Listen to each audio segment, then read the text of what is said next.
So today we're going to take a quick look at Google Calendar. You can get to Google Calendar by typing calendar.google. Of course, you will have to input your Gmail account so that you can access the calendar.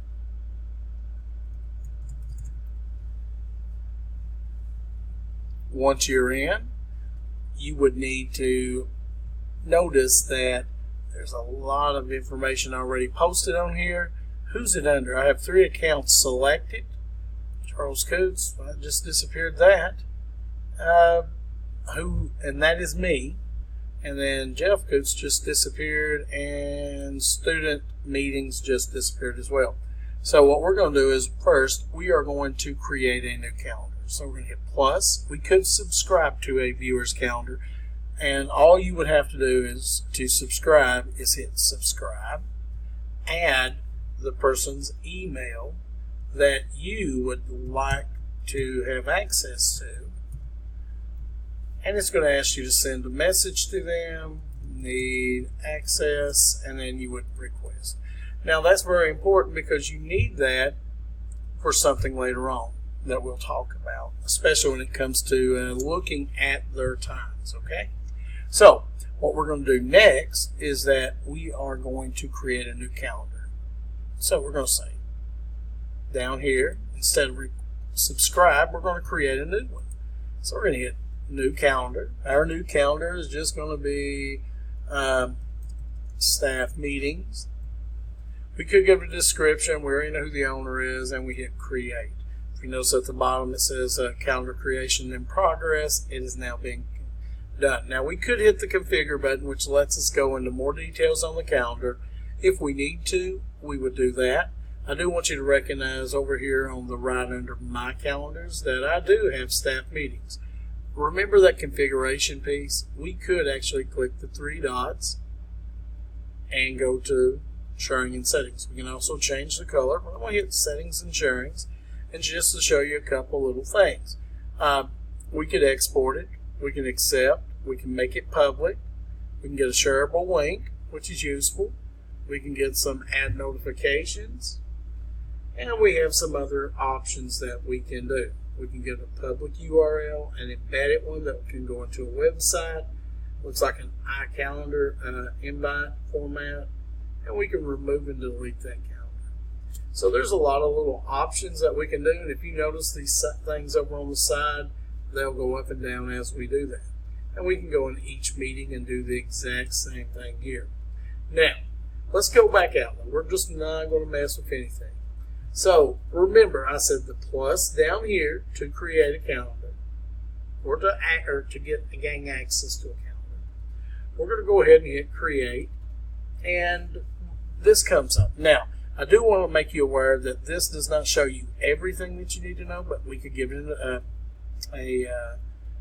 title. I'm just going to say staff meeting about number 1. It is an event. It's going to be on the 18th, and let's make it 30 minutes.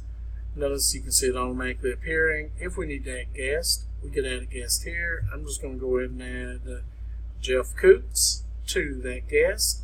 Notice that his calendar automatically showed some things popping up behind here when I did that. Notice that it looks like he's open here. See guest availability. We're going to automatically see his and mine. Looks like we're good for that. So that was a very good little tool here. We can add more people. We can add a location, a description. We can change the one we're in, but we'll have staff meeting because I gotta make sure of that because that's where I want my calendar events to be. I can also do some more options. When I do more options, I've given a couple little things. I can do all day, don't repeat. I can find a time. Notice that find a time's here. It is per day.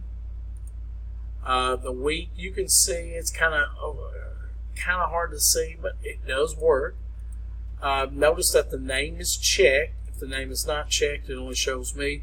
There are some times, and I'm going to show you one right now, that you may not be able to see a person that you invite. So I'm just going to go ahead and add this account, and you will notice that it has a star beside it. I can't see it because, number one, I don't have access to that account. Okay, let's find a time, a common time. If it did, we'd have 3 individuals, and we would look to see if it is actually possible to do that. Notice here that Jeff Coots and my calendar, I'm open, but he's not. I could not have a common meeting time here. So notice, no meeting time could be happening. So to get a common meeting time, this date looks promising. We want to make sure, again, it's still 30 minutes. And if we need to add some more people, we could. Let's go back to event details. We could add a location. Maybe it's at school, okay, or wherever it's at. We could have video conferencing, hangouts. That would be very knowledgeable that we can create a hangout from here. Let's go ahead and do it anyways. We can add some notifications. Now, there's the regular notification, which, hey, 10 minutes, 40 minutes on hours, days, weeks. I could do that. I can also add an email notification. Again, I can change the time, and I can do minutes, hours, days, weeks. So let's do hours. Staff meeting, again, that is very important. That is the calendar this is being created on. We can look a bit busy and, default visibility, but the box down at the bottom is very important because we can go ahead and click it, find some things maybe on your drive. Maybe I like that untitled form. Let's just send them this, getting started. Something for the upcoming meeting. It's going to send to these 2 people, even though this guy, we're still waiting for him to confirm being on here. We'll go ahead and hit save. Notice it said, would you like to send invitation emails to these guests? I'm going to go ahead and hit send. Notice that when the pop-up came up, share with 2 people. I'm going to say view. You could turn link sharing on, anyone with the link of view if you want. I think I'll just leave it this way, hit invite. If it doesn't, you can always check back and see how things are going on. Notice here is our event that we just created. If I want to see Jeff Coots' stuff, notice that it pops up here. Again, if I want to request access to that CJ Coots 46, I could go here and I could add the plus, hit subscribe, go back, hit the arrow down so I can see the others. So these are some options that you need to be aware of inside the calendar.